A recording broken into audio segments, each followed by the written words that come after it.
morning, everybody. This is a Rooster Net. We meet here on 3990 every day of the year between 6 and 7 a.m., and everyone is welcome to join us.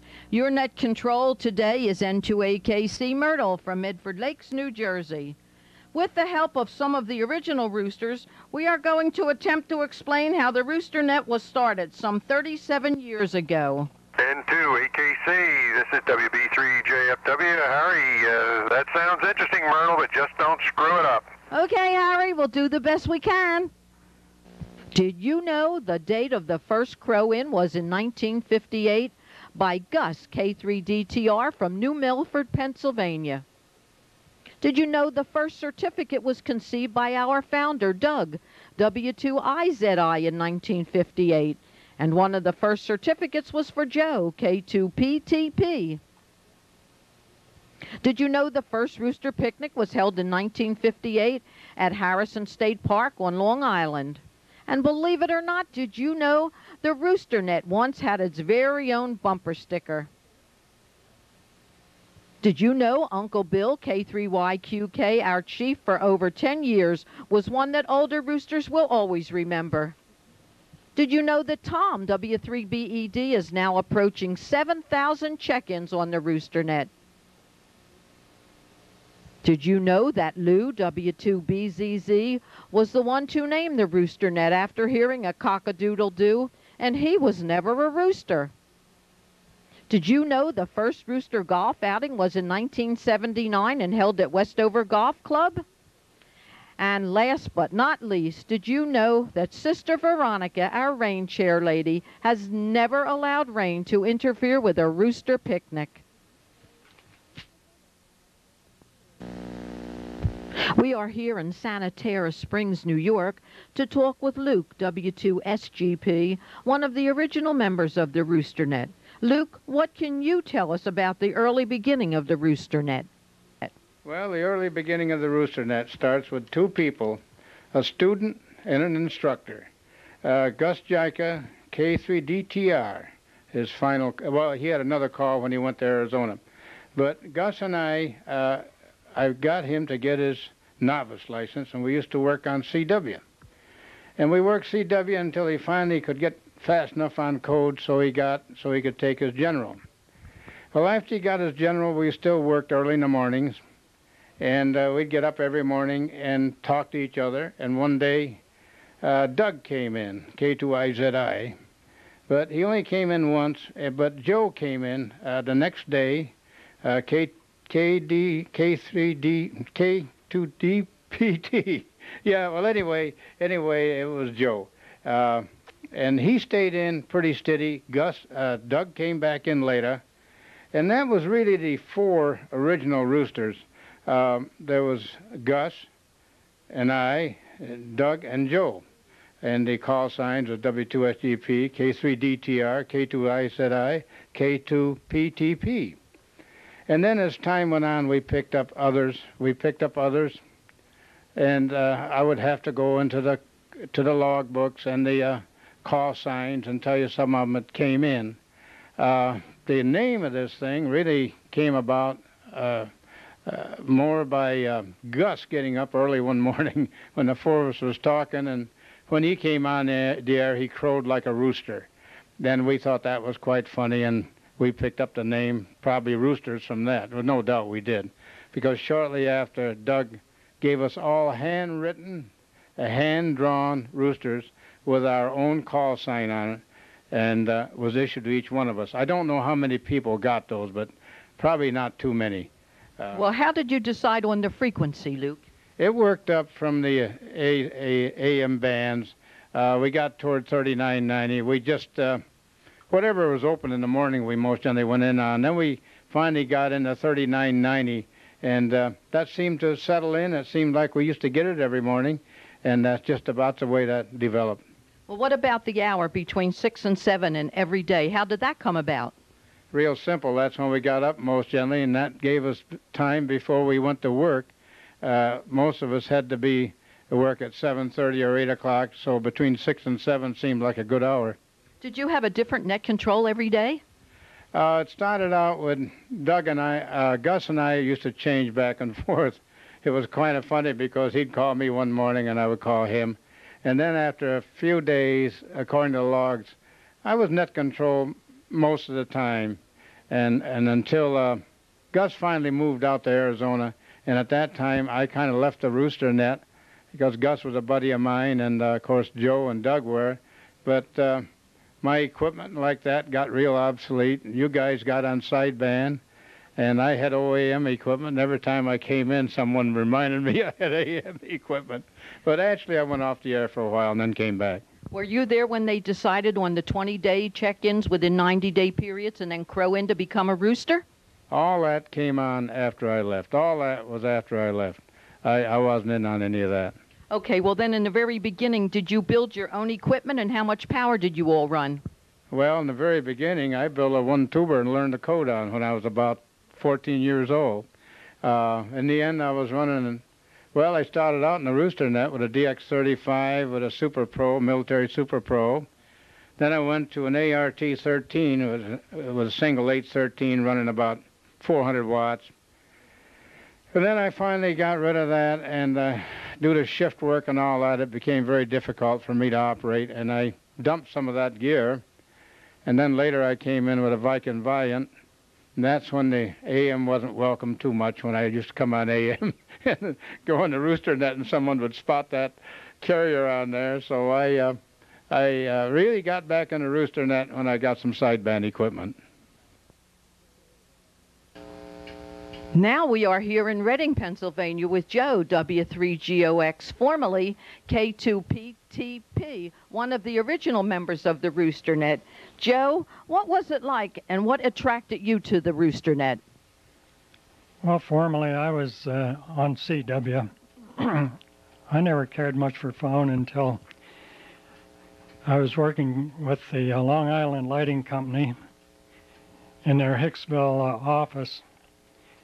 And I met Doug, K2IZI. He was in the office next to the mechanical engineer's office. So we talked to each other every day about ham radio. Finally, one day he asked me if I wouldn't get on phone with him and his friend Di, W1WYG, from Lyndonville, Vermont. So that was back in 1958. But Doug got on with Di in 1957. And I was living in Stony Brook, so about June of 1958, I got on phone with Doug and Di.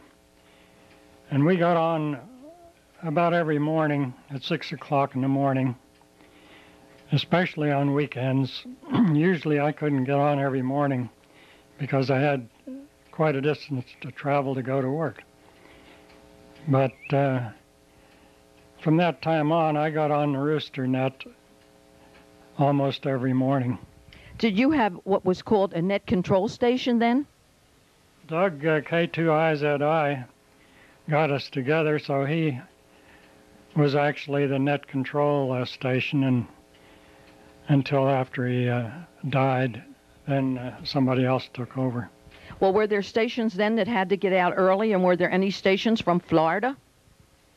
I don't remember any Florida stations, but we would get off the air whenever we had to, and there was no problem about when we would get off. We would just say goodbye in 73.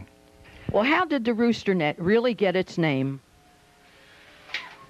One beautiful Sunday morning, I was operating with the Rooster Net, and there were about 4 or 5 of us on the air, and Helen was sitting there with us. So all of a sudden she said, "You fellas sound like a bunch of chickens cackling here every morning on the net." So just then Gus, K3DTR, up in New Milford, Pennsylvania, he started crowing just like a rooster. He had a perfect crow. So then Doug's brother-in-law, Lou, W2BZZ, he said, oh, let's call this the Rooster net. So from that time on, it was called the Rooster net. In those days, did you have to check in 20 days within a 90-day period? No, we only checked in about, I think it was 13 times, and we would get our certificate. Gus made the certificates with watercolor and passed them out to individuals that had their required check-ins. Okay, well then, how was the first chief decided upon? Well, Doug was actually the first chief, but after that, I don't know how they decided who would be the chief. But Milner, he was one of the most outstanding roosters. He was K2 CQ. That's his call letters now, but he was originally WA2 PQJ. So he was a wonderful net control station with Doug. How was the assignment of rooster numbers determined? I don't know how that was determined because when we first started, we didn't have numbers. Well, last but not least, Joe, does the rooster net of today with nearly 1,000 members measure up to your expectations from way back when? Yes, it really does. Even more so, I never dreamed that the net would get so big. Just like day before yesterday, I think it was, we had a new crow in, and he became number 905. So I never really could believe that the rooster net would develop to such an extent. We are here in Phoenixville, Pennsylvania with Harry, K3LYE, the Rooster Net historian. Harry, what can you tell us about the early days of the Rooster Net?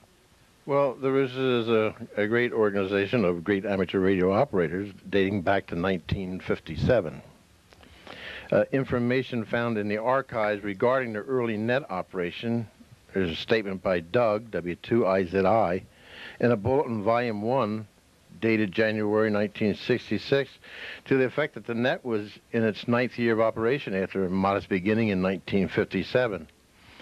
Doug, W2IZI, first contact with Di, W1WYG from Lyndonville, Vermont, was September the 10th, 1957.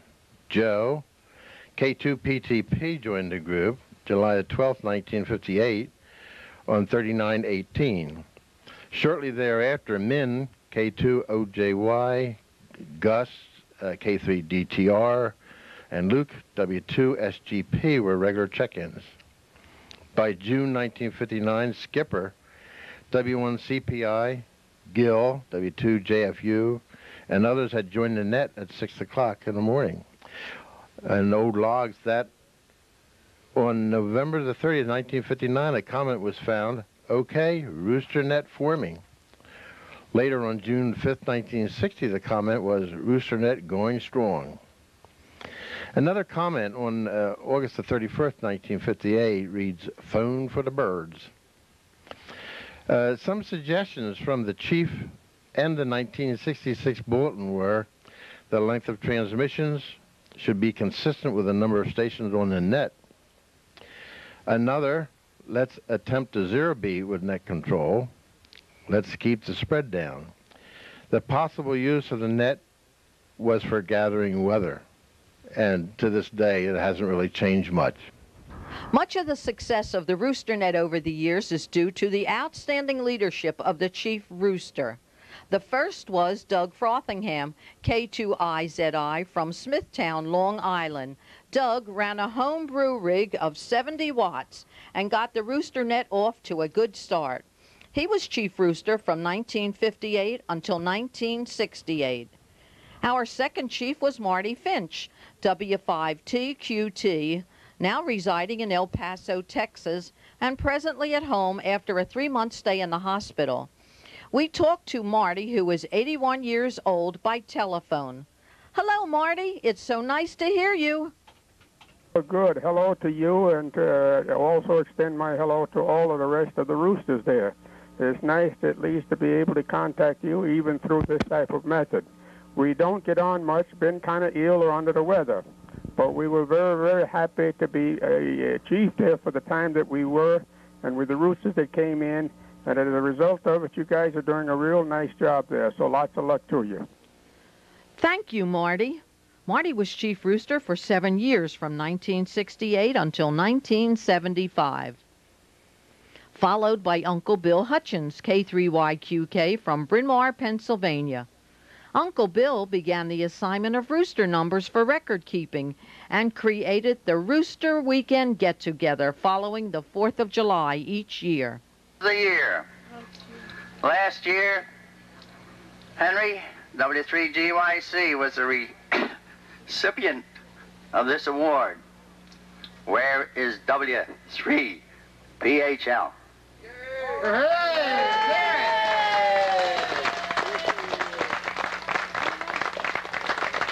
Come on, Fred, don't sneak up here. Come bounding up.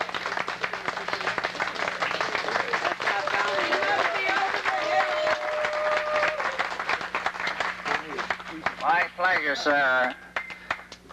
Come on, Fred, turn around. Rooster of the Year. This certifies that Frederick Dowdy, W3PHL, rooster number 246. By virtue of his devotion to the net and its members, and the great amount of time, effort, hospitality, and good fellowship he has extended, is presented this award, 12th of July, 1980. Uncle Bill, K3YQK, was chief from 1975 until his death in 1986. Our fourth chief was Tom Stewart, K3TS, from Wayne, Pennsylvania. Tom was one of the most active in promoting good fellowship and congeniality among the members of the Rooster Net, with more social activities and rooster functions. Upon the death of Admiral Red Ramage, KB3DE, our 1984 Rooster of the Year and Wednesday Net Control Station, Tom initiated the Admiral's Fund with an annual award presented by Tom to a rooster for outstanding service in amateur radio.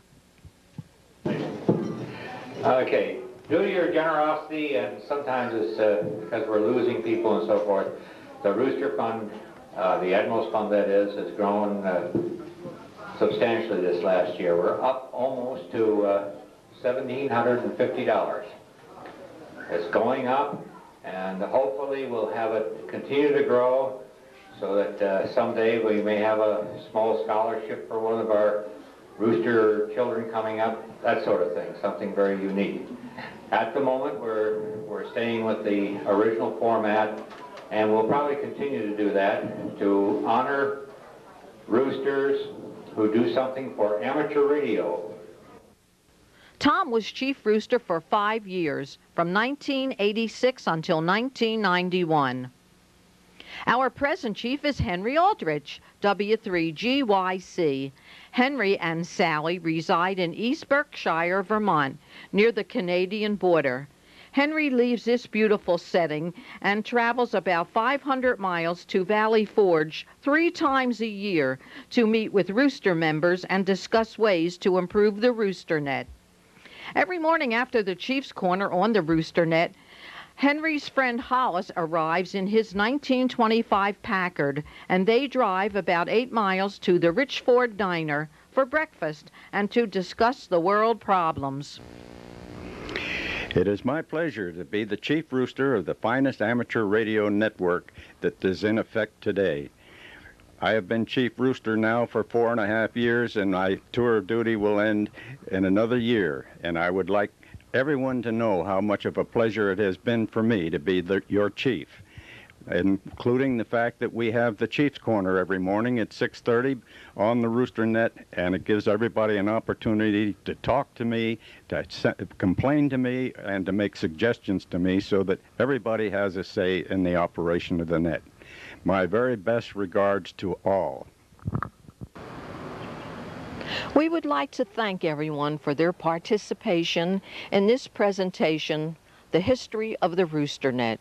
What better way to close than with this final memento found in the Rooster archives on the back of this letterhead, a poem written by Uncle Bill, dedicated to the memory of our founder, Doug, K2IZI, who on August the 7th, 1968, became a silent key. The Smithtown signal has been stilled, no more to pierce the sky. We sure will miss the cheery voice of K2IZI. He brought us all together. We all know that is so. And always will his memory live on 3990 K3YQK.